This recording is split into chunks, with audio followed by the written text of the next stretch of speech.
ஒரே ஒரு வார்த்தையால ஆயிரக்கணக்கான பேஜர்கள் வெடிச்சுதா? பகீர் கிளப்புது லெபனான் டாக்.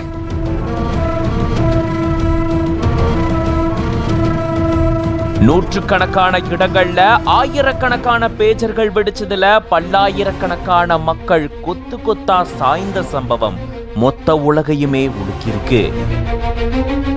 இஸ்ரேலின் மறைமுக தாக்குதலா? பேஜரில் வைக்கப்பட்டதா வெடிமருந்து? அதிர்ச்சியை ஏற்படுத்தும் கோர வெடி விபத்தினுடைய பின்னணி என்ன? லெபனான்ல கிட்டத்தட்ட ஆயிரக்கணக்கான பேஜர்கள் வெடிச்சு பல்லாயிரக்கணக்கான மக்கள் பாதிக்கப்பட்டு பல பேர் உயிரிழந்த சம்பவம் உலகையே உலுக்கியிருக்கு. மேலும் நூற்றுக்கணக்கான பாதிக்கப்பட்டோர் கவலைக்கிடமாயிருக்கிறதா கூறப்படுது. லெபனான் நாட்டினுடைய அரசியல் கட்சியாகவும் துணை ராணுவ படையாகவும் இந்த ஹிஸ்புல்லா அமைப்பு செயல்பட்டு வருது.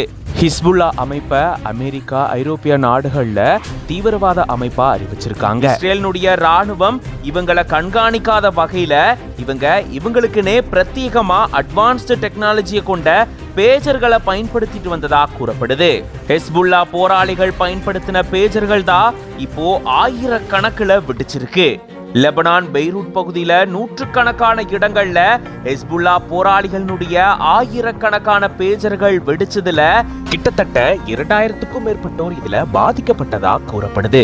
ஹிஸ்புல்லா போராளிகள் பயன்படுத்தக்கூடிய பேஜர்கள்னு தெரிஞ்சே இந்த பேஜர்கள் தயாரிக்கப்படும் போதே அதுல லித்தியம் அயான் பேட்டரியில வெடிமருந்து வைக்கப்பட்டதா கூறப்படுது. குறிப்பிட்ட சிக்னல் கிடைச்ச உடனே பேஜர்கள்ல இருக்கக்கூடிய இந்த பேட்டரிகள் வெடிச்சதாலதான் இப்படி ஒரு கோர விபத்து ஏற்பட்டதாகவும் கூறப்படுது. மேலும் குறிப்பிட்ட சில வார்த்தைகளை சொன்ன உடனே வெடிக்கிற மாதிரி இதை செஞ்சதாகவும் கூறப்படுது. இப்படி ஹிஸ்புல்லா போராளிகள் இஸ்ரேல் மேல இப்படி பகிரங்க குற்றச்சாட்டை முன் வச்சிருக்காங்க. நாடுகளுக்கு இடையில நடக்கக்கூடிய இந்த போராட்டத்துல அப்பாவி மக்கள் நிறைய பேர் பாதிக்கப்பட்டிருக்காங்க.